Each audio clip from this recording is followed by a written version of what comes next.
all these absolutely documentable facts that we see from the ground. International organizations on the ground. Tell me which ones are on the ground in eastern Aleppo. Yeah, okay, I'll tell you, there are none. There are none. These organizations are relying on the Syrian Observatory for Human Rights, which is based in Coventry, UK, and which is one man. They're relying on compromised groups like the White Helmets, which, let's talk about the White Helmets. The White Helmets were founded in 2013 by a British ex-military officer. They have been funded to the tune of $100 million by the US, UK, and Europe and other states. They purport to be rescuing civilians in eastern Aleppo and Idlib, yet no one in eastern Aleppo has heard of them. The White Helmets purport to be neutral, yet they can be found carrying guns and standing on the dead bodies of Syrian soldiers.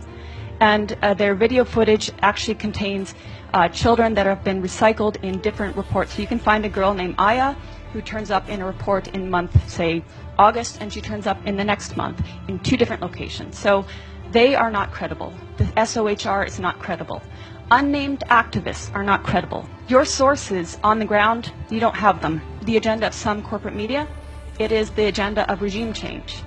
How can the New York Times, I was reading it this morning, or how can Democracy Now!, which I was reading the other day, maintain until this day that this is a civil war in Syria? How can they maintain until this day that that the protests were unarmed and nonviolent until, say, 2012?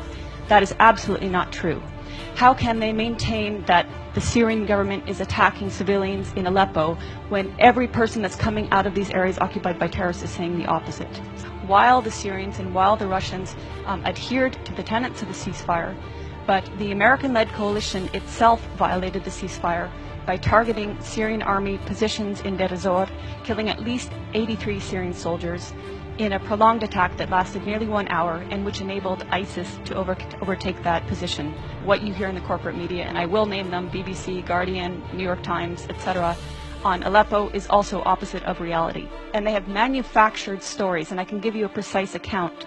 In April of this year, there was a hospital called the Al-Quds Hospital, which in a concerted effort, all media said was attacked and targeted and badly damaged by either the Syrians or the Russians. In fact, the Russians had satellite imagery showing that this hospital was in the same shape that it was in October 2015. No difference. Therefore, it was not attacked. Months later, The Guardian, which is a prominent British newspaper, actually said the Al-Quds Hospital that it had alleged months prior to be attacked and destroyed was treating victims of so-called chemical weapons attacks. So even the media that is lying is inconsistent in their lies. And hopefully, above all, the US will stop supporting terrorism and stop funding terrorism.